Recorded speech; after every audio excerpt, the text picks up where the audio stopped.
Ang buhay na may Jesus ay hindi lamang para sa ating sarili, kundi para sa ibang tao na makita na meron palang Diyos. May mga tao kasi syempre na hindi pa kilala si Jesus. So, ang tanong ko doon is, bakit ko pa tatanggapin si Jesus bilang Savior and Lord? Parehas lang naman kami ng nararanasan ng taong hindi nakakilala kay Lord, kay Jesus. Minsan nga parang isipin mo, parang itong tao na to na hindi nga sumusunod kay Jesus, parang ang sarap-sarap ng buhay kumpara sa akin. Parang ganun. So, ang tanong doon, bakit pa ako susunod kay Jesus, di ba? Parang, anong reason? Natatanong nyo ba yun? Ako, minsan natatanong ko yun. But anyway, this is the things that I would like to share. Yung acronym na follow, FOLLOW. So, number 1, fulfillment in life. Kasi akala natin minsan, pare-parehas lang tayo ng buhay ng mga taong nakakilala kay Jesus at hindi nakakakilala. Pero may pagkakaiba sa totoo lang. So, sabi kasi sa John 10:10, again, Bible-based tayo, I have come that they may have life and have it to the full. So, yun yung plano ni Jesus, magkaroon tayo ng buhay na may kaganapan or fullness of life. So, ang buhay na kasama si Jesus ay nagbibigay ng tunay na kasiyahan at layunin or purpose. Kasi sabi nga nila, what is the worst thing daw na pwedeng mangyari sa tao? Ewan ko lang kung nasabi ko na sa inyo before. The worst thing is that life without a purpose.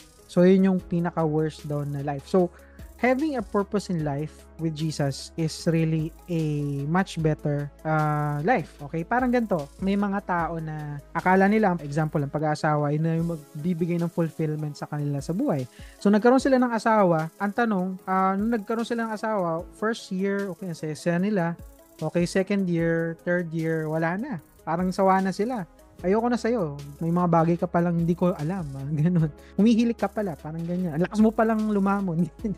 Kasi kung ang purpose mo lang mag-asawa or goal mo lang magkaroon ng asawa at yung deeper talaga na meaning behind getting married, like responsibility. Kasi love is not just mere emotion but responsibility. It is like building each other up, okay, so that you can grow. So kapag hindi mo alam yung purpose talaga ng pagkakaroon ng asawa, you might just have a worse marriage in life. So parang ganon, okay. So again, there's fulfillment in life if you follow Jesus. And because you're gonna know what your purpose is. Diba? Napaka-weird kasi talaga. But at the same time, it makes sense to follow Jesus. Hindi, sinasabi talaga sa Bible, love your enemies. Diba? Parang ang weird, diba? Love your enemies. Bakit love your enemies? Kasi it is a good moral standard na magkaroon tayo ng pagmamahal sa enemy natin. And they are our neighbor, sabi nga. So it's really something that's, yes, out of this world thinking. Pero at the same time, it gives you moral standard na wala din namang mawawala sa akin if I do this. And it would give me a better point of view in life. Parang ganun. Okay, then next is O, overcoming challenges. Lahat tayo dumadanas ng pagsubok. May Jesus man o wala. Totoo yun. Pero sinabi sa Romans 8:28, and we know that in all things, God works for the good for those who love Him, who have been called according to His purpose. So isipin mo, no? Yes, nangyayari yung pagsubok parehas sa mananampalataya or naniniwala kay Jesus at sa hindi naniniwala. Pero sinasabi ni Jesus, all things. Kapag sinabing all things, lahat ng bagay nangyayari daw para sa kaibubuti ng taong nananampalataya or naniniwala kay Jesus. Kunwari, ako as a believer of Christ, let's say for example, hindi ako nakapagtapos ng pag-aaral. So I would think it as plano ng Lord for me to work hard. Kunwari, pinanganak ako sa hindi pa mayaman ng pamilya. I would think na plano ng Lord na hindi ako ipanganak sa mayamang pamilya para magsumikap ako, para yung character development ko. Hindi ako yung mahina. Kasi kapag pinanganak ako sa mayaman ng pamilya, baka mamaya spoiled brat ako. Baka mamaya wala akong alam sa buhay, kahit pagluluto hindi ko alam or pagsasayang hindi ko alam. So it's something na if you know that yes, okay, you are experiencing the same exact thing na challenge with non-believer and believer, pero if you know Christ, you will think talaga na it is for my good. Sa ikabubuti ko lagi ng mga bagay-bagay, ikabubuti ko yung mga resulta na mga pagsubok. Kasi kung wala itong mga challenges na to at hindi aalaw ng Lord na maranasan ko to, most likely, hindi ako magbabago. So, it is always for my good. Kaya kung meron man challenge, siguro kung wala kang Lord, kung wala kang Jesus, sisisihin mo yung kapitbahay, may ko talaga may kasalanan, o sisisihin mo yung tatay, may ko talaga may kasalanan, you will not grow. Okay, you will not grow kasi you tend to blame others instead of you looking inwardly na Jesus is changing something inside of me. So, ayan, overcoming challenges. Next, love unconditionally. Sabi ni Jesus sa John 13:34-35, "A new command I give you, love one another as I have loved you. So you must love one another. By this, everyone will know that you are my disciples if you love one another." Yung pagsunod kay Jesus ay nagtuturo kasi sa atin ng tunay na pagmamahal, isang pagmamahal, katulad nga binanggit ko kanina, na hindi makasarili, kundi mapagbigay. So, it's more on focusing outwardly. Kasi yung iba, ang definition ng pagmamahal, gusto ko ganito, gusto ko ganyan, gusto ko gwapo, gusto ko mayaman, okay? Gusto ko mapag-alaga. Laging papunta sa sarili. Okay? But loving unconditionally, just like Christ died for us while we are still sinner, we should also have that kind of love na kahit hindi na deserving yung tao sa pagmamahal natin, we will still continue to love them. We will still continue to care for them. The reason behind is, of course, it is Jesus who demonstrated that love. Okay? So that is why kahit na yung tatay natin, o yung nanay natin, o yung kapatid natin, o yung partner natin, hindi tayo minamahal ng gaya ng pagmamahal natin, we do still love them. Kahit nga iba, inaabuso na, we do still love them. Kasi nga, we have received that same exact kind of love. Wala namang mawala sa atin if we're gonna love them the way Jesus loved us. Right? So that is loving unconditionally. Okay? And again, despite of those, tayo naman yung binabago. Kasi isipin mo kung ikaw yung taong gusto mo lagi na kuha ng kuha. Eh di again, your character development, okay, yung Christ-likeness mo, hindi mo siya ma-develop talaga. Okay? Then next is another L for light in darkness. Sabi ni Jesus sa John 8:12, "I am the light of the world. Whoever follows me will never walk in darkness, but will have the light of life." Ang mundo kasi, nakikita nyo, it's full of darkness. Ang daming nangyayari. Baha, okay, gera, ang daming mga batang di kumakain, okay, ang daming krimen na nangyayari. Maraming naliligaw ng landas. Pero ang pagsunod kay Jesus, nagbibigay ng liwanag sa ating buhay. Kasi si Jesus nga ang ating hope. Kunwari, example lang paano kung may sakit ako? Example, kung may sakit ako, may sakit nga ako, paano kapag namatay ako? Kapag namatay ako, ano susunod doon? I mean, kapag may Jesus ka na nagsasabi na after you die, you're gonna have eternal life. Yung sakit mo, yung karamdaman mo, yung death, it is something that is somehow excited ka pa. Ewan ko lang, pero sa akin, excited ako mamatay. Parang ganun lang yung tingin kasi kaya sinabi kong die kasi syempre, it is the most difficult part na ng pagiging buhay. Okay? Bukod sa pagiging syempre mahirap, okay? Ano naman kung mahirap ka, 'di ba? Parang ganoon, 'di ba? Ano naman kung broken-hearted ka? Kasi those things, ang pinaka-endpoint nun, lahat tayo at the end, we're gonna die, right? But yung hope, knowing Jesus na He can change us, that also we're gonna have eternal life with Him after this brief moment in life. It is something that we should hope for. We should look forward to at the same time. Okay? So that's light in the darkness, despite of this darkness that is happening in the world. And another one is O for obedience to God's will. Sabi sa Proverbs 3:5-6, "Trust in the Lord with all your heart and lean not on your own understanding. In all your ways submit to Him and He will make your path straight." Ang pagsunod kay Jesus ay nangangahulugan na nagtitiwala tayo sa Kanya sa pagsunod sa Kanyang kalooban. And ang buhay na ito ay nagiging mas maayos at puno ng layunin. Sabi ko nga kanina, a life that is with purpose through Christ. It is something na masasabi mo na, okay, God's will. Let's put it in God's hand. Kasi sino ba rito yung gusto lagi in control?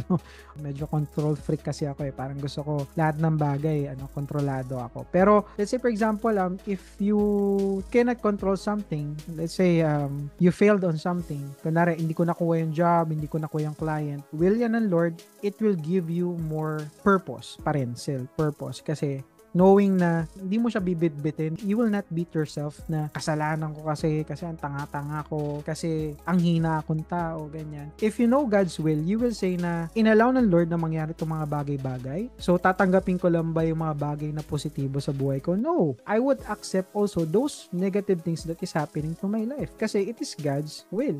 Okay? That's the good thing about obedience to God's will. Hindi mo lang naisip yung mga bagay-bagay na nangyayari for your sake, but actually, it is for God's divine plan to your life. Negative or positive, all of those things are happening for your good. Maniwala ka man o hindi. basta niwala ka na God's will yan. So it's an obedience to God's will. And lastly, witness to others. So ang buhay na may Jesus ay hindi lamang para sa ating sarili, kundi para sa ibang tao na makita na meron palang Diyos. Okay? Nabuhay palang Diyos. Despite of these things that is happening, mga negative things nangyayari, makikita nila na meron palang Diyos. So sabi nga sa Acts 1:8, but you will receive power when the Holy Spirit comes on you, and you will be my witness in Jerusalem and in all Judea and Samaria and to the ends of the earth. So ang buhay na puno ng pag-asa at kasiyahan ay nagiging inspirasyon sa iba upang sila rin naman sumunod din, makakilala sila kay Lord. They will know Jesus in how you are becoming the light to others as well. So being positive, parang isipin nila, uy, kakaiba tong tao na to. Naranasan nyo na ba yun? Na parang, tawagin natin si Kay. Si Kay, ano yan? Positive, laging mag-isip yan. Layo tayo sa mga negatibong tao. Parang ganun. Okay? Bakit to si Kay? Sa lahat ng tao na alam kong negative siya yung positive. Parang ganun. Napakaganda ng outlook niya sa buhay. Okay? So, in that way, they're gonna know Jesus na buhay talaga siya sa buhay natin. So, yun yung mga bagay. And last, practical application lang. Again, reflect sa ating buhay. Tingnan natin ngayon kung ano yung tunay na nagdadala ng kasiyahan sa buhay ko. Ano nga ba? Isipin lang natin. Let's try to reflect. Siguro mamaya, isipin nyo kung anong pwede nating reflect about what brings happiness to my life. Ano ba yung purpose ng buhay ko? Okay. Ano ba? Magtatrabaho lang ako. Tapos kung magtrabaho, kakain ako. Pagtas kung kumain, matutulog ako. Tapos matutulog para ka natulog. Nagpahinga ako para magtrabaho ulit. So, paikot-ikot lang ba yan? Is it like a repetitive cycle lang na parang walang direction? So, try to reflect on your life. Alam mo, may talent ka, may gift ka na. You can use it for the glory of God. That could definitely help other people as well. So, you can reflect on that. Baka ikaw yung tao na pwedeng mapagbigay ka. So, baka meron kang ganun na gift. O kaya naman, ikaw yung tao na wala kang ibinibigay. Physical, you are the person na they can go to person kapag pinanghihinaan ng loob. Maybe those are some kind of gifts na, alam mo yun, nakikinig ka lang. It's already na meron kang listening ears na nandun para makinig sa kanila. You can check those things na meron ka para malaman mo kung ano talagang purpose mo in life. You can ask God definitely for that. And seek, of course, relationship with the Lord. Kasi kapag sinabi natin relationship, it's not just knowing. Kasi iba yung kilala ko si Pacquiao meron kaming relasyon ni Pacquiao kasi nag-uusap kami. Ganyan. Nalalaman ko kung sino siya. It's entirely different. So, it is also the same with the Lord. Have a personal relationship with the Lord. Kausapin mo siya. Know kung ano yung plano niya sa buhay mo. And that's really will give you peace. And you can join community again.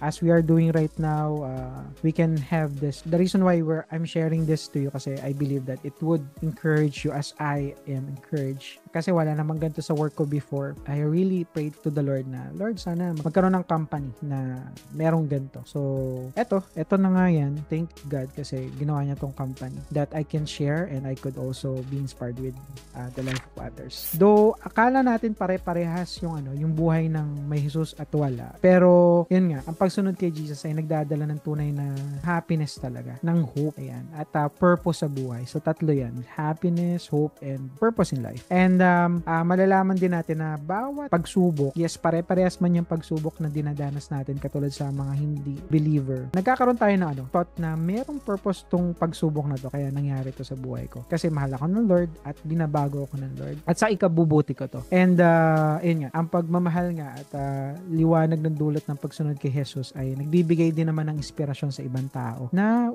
instead na alam mo yun, puro kalokohan yung ginagaya, baka naman puro maging kabutihan naman yung gayahin. Pwede naman pala tayong tumulong sa iba and so on. So that is the difference between someone who believe in Jesus and following Jesus and someone who doesn't, yes.